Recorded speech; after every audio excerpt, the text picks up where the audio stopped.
when Black people were excluded from the New Deal, they were still using our tax money. They were still using the dollars that we earned, right?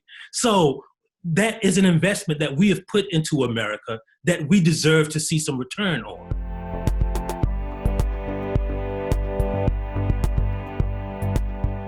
Today, I'm talking to Michael Harriot, who is a senior writer at The Root, which is an outlet that talks about Black news, politics and opinions, and culture. So Michael Harriot, who's also recently made headlines after writing an article about former presidential candidate Pete Buttigieg, welcome. Thank you for talking to us. Thank you for having me.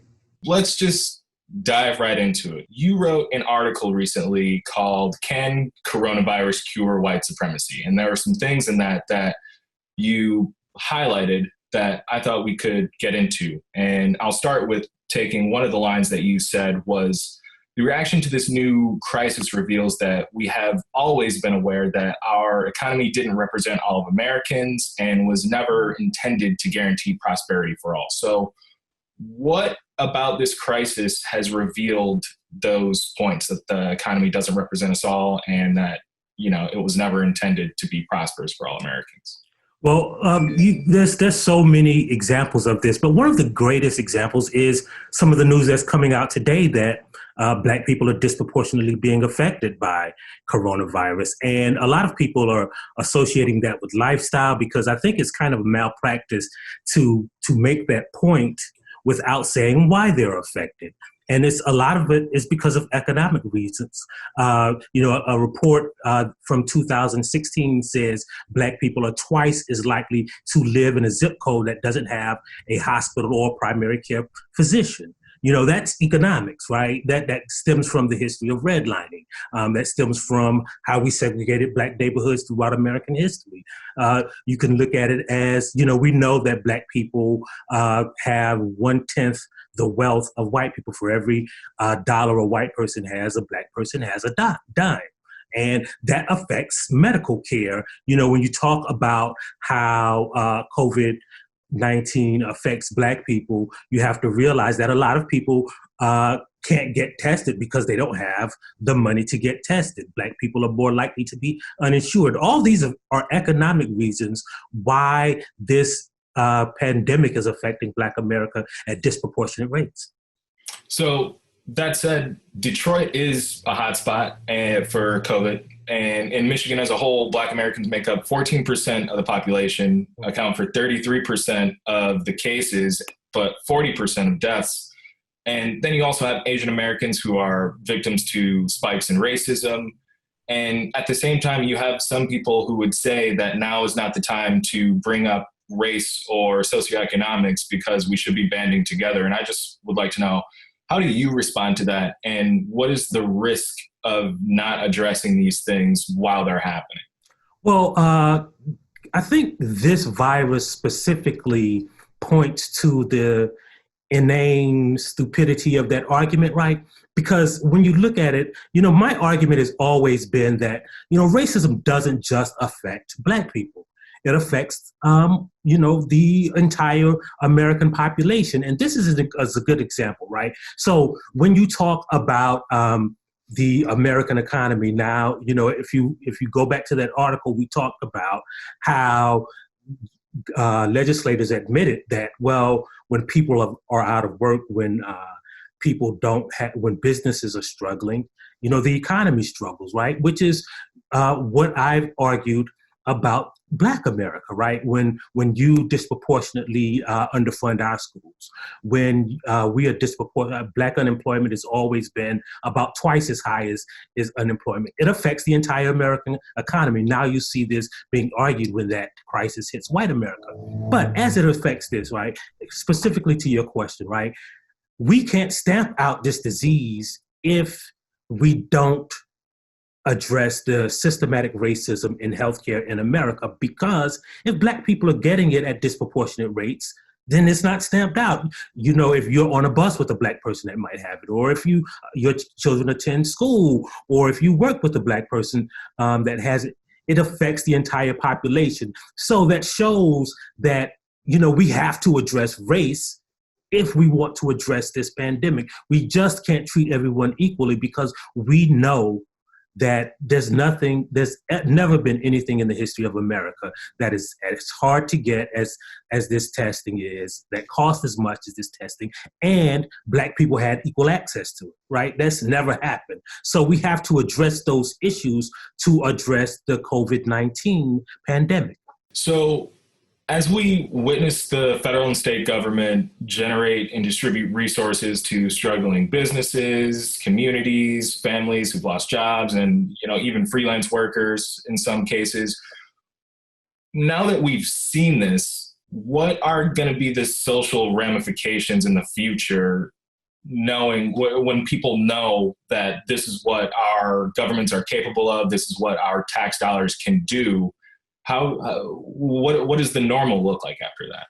Right. I think, we have to address the disparities by addressing these economic issues overall. So now we know that our government can come up with trillions of dollars out of the air, right? Out of the ether. So we can't argue against things like reparations anymore, right? Like, you can't say that it's too expensive when we just saw what America pulled out of nowhere. When we talk about universal health care, for instance, right? Again, I said that Black people are disproportionately under and uninsured. You can't argue that it would cost the American economy too much when we just saw what that lack of health insurance and what that lack of health care cost the American economy and the American people as a whole. So a lot of these arguments, right, when you talk about Black businesses, the argument has been you can't disproportionately target Black businesses to help them. And now we're proving that it also helps the economy. If you want to help Black people come out of poverty, you have to address Black businesses. You have to give people, they call it welfare when they gave it to Black people in the 90s, but they called it, farm aid when they give it to Midwest farmers. They call it business opportunities when they give it to corporations. But now we see that all integrates into creating a healthy economy. And now those arguments are null and void because we've seen that they not only have the resources, but are aware at what putting those resources in the right places can do for this country as a whole. In a lot of your articles, you're never short on providing historical context as well as, the data to back that, right, the points up. So I wonder, are there any points in American history that come to mind that you think might help us predict how all of this might actually play out, or maybe how we could get to a better outcome? Well, so the perfect example is the New Deal, right? So after the 1929 stock market crash and the Great Depression that followed, we had to dig ourselves out of a similar, if not worse, economic hole, right? So what did we do? First thing we did is we created the Tax Act of 1935. They called it the Soak the Wealthy tax. So they taxed, the highest margin of taxes was at 70%, was at 90%. For anyone who made over $500,000. And they used those funds to create what we call now the American middle class. They created a federal minimum wage. They created what we call now Social Security. They created the Homeowners Loan Corporation that built what we know now as the suburbs.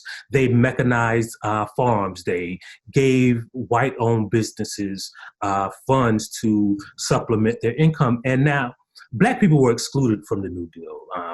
That the New Deal was what created redlining. But it really created what we call the middle class for generations to come, right? So those people who moved into those free houses or those who used guaranteed loans that were created for the suburbs, those people became the middle class that we know today. And those people now will tell you, some of them will tell you that, their grandfathers and their grandmothers raised themselves up by their bootstraps and worked hard to get here. But we know that this economy that we live in today, this middle class, it came from taxing, progressive taxing, where they taxed the wealthy and used it to supplement the middle class. Now, over time, the wealthy corporations and the wealthy individuals managed to whittle away at those taxes until we got to where we are today, where the wealthy pay fewer taxes than the middle class, and the top 5% of earners in America make more than the bottom 90%. Right? So that's what this corporatization of wealth has gotten us to, right?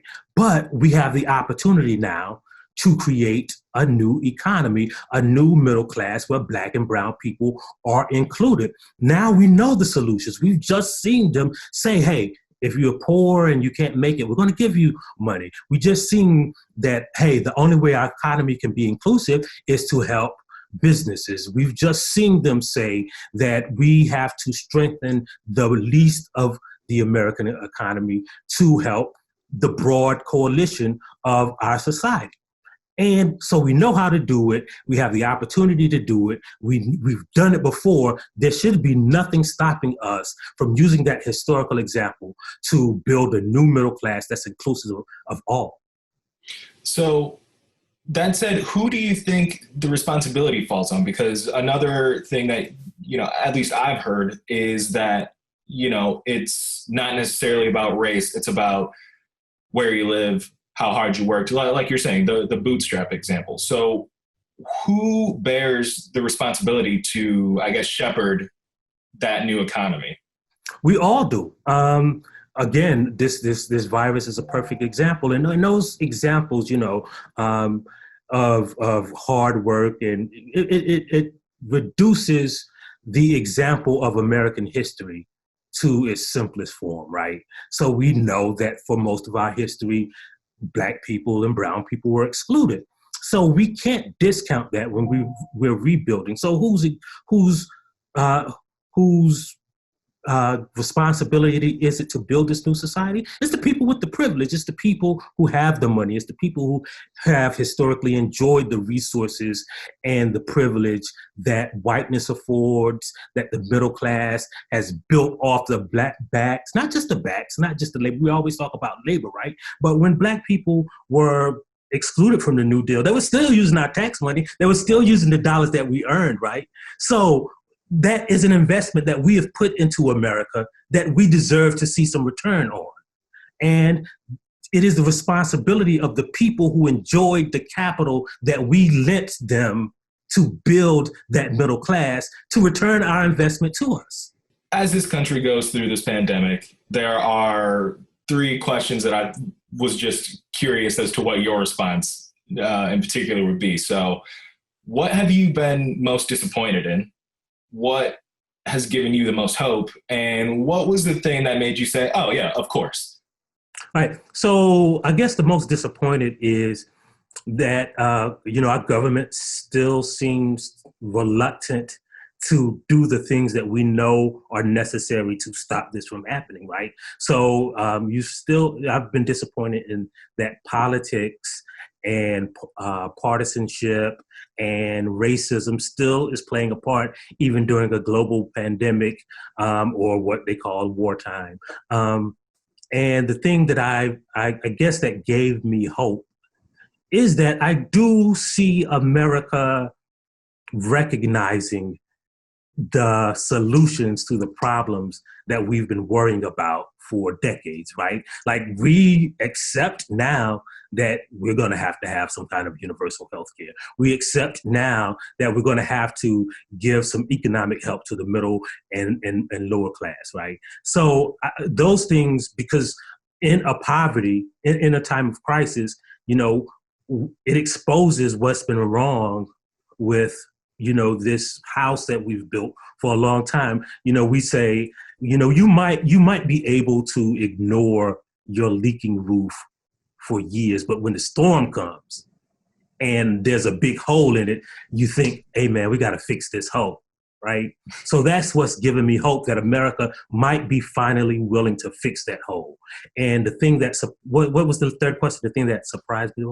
What have you seen throughout this pandemic that has made you say, oh, of course that would happen? Or, yeah, of course, someone would do or say something like that? Right. So I think the thing that surprised me the least was that all the rich people and the celebrities seem to have access to the medical care. That like everybody's wondering, hey, how the whole Golden State Warriors team get tested, and all the representatives get tested, and how did they end up with tests, and how did Tom Hanks get tested? And I can't get a test, and so of course you've seen that economics and wealth affects everything else in society, right? So it's exposing that, and now everyone says, "Oh yeah, of course they got more money, so they'll be healthier than we are." Like, do you think that's going to change the relationship between celebrity, wealth, prosperity, and privilege that majority of Americans are going to have? Do you think it's going to change majority of Americans' perception? I don't know if it'll change the perception as much as it'll change our goals, right? So for the longest time, I always use this phrase, like, a lot of people, especially poor white people who support like conservative policies, they will say, they've been led to believe that they're not losers, they're winners who haven't won yet. And so this crisis might get us to reflect and think about what winning looks like, right? So does winning look like becoming a millionaire, or does winning look like being able to support my family in a time of crisis? Does it look like being healthy? Does it look like being able to access medical care when I'm sick? Does it look like being able to live in a community where my neighbors don't have to worry about not affording their rent during 1 month of crisis, right? So that's what winning looks like. And the people who thought they were excluded from all of the things that Black and brown people faced for so many years, they realize, oh, I'm in that box too, right? That's what we're realizing now, is that this ideology that helps those of privilege also hurts the vast majority of those who've been working alongside those privileged people, right? Like the poor white people, they're hurting just as much as Black people, right? And now they're seeing, oh, these policies that I've been advocating for years, they don't help me. And maybe that's the thing that we'll realize out of this pandemic. Well, that leads to, one of my two last questions is what are the biggest lessons that you hope we take away as, we get to, again, whatever that new normal is going to look like? What I hope it'll look like is that we see now, like it's as clear as day, that all these economic disparities, all of these racial disparities, all of these educational disparities, it is literally life and death, right? It is not just some ethereal thing that we pontificate about on Twitter, or that we talk about on social media, or that it's some indication of being woke. No, it really is our lives. Like when you live in a red line neighborhood, you might die because you don't have access to medical care. When you work and earn a living that doesn't offer you a living wage, you might die because you can't afford to get testing. And it's not just in this pandemic, it's everyday life for a large group of people. So I hope that's the lesson that we'll learn. And lastly, what message do you have for Black and brown people of America and America as a whole? The message that I would say for Black and brown people is like, this is hard. But we've been through this before. Like our hands are weathered by the work that we've done and our ancestors have done and our mothers and our fathers have done. So, this is our test for our generation. But we know the previous generations that came before us have passed it, and we can pass it too. And as for America as a whole, my message for them is, now you see how interconnected we all are. You can't just isolate yourself. No man is an island, because the person that is 6 feet away from you is intertwined and inextricably joined to you, because we all share the air and the sunlight and this country and the policies that not only gave you what you have today, but they had to take it from someone. And the person that they took it from is breathing the same air you're breathing. You can find more at onedetroitpbs.org or subscribe to our social media channels and sign up for our One Detroit newsletter.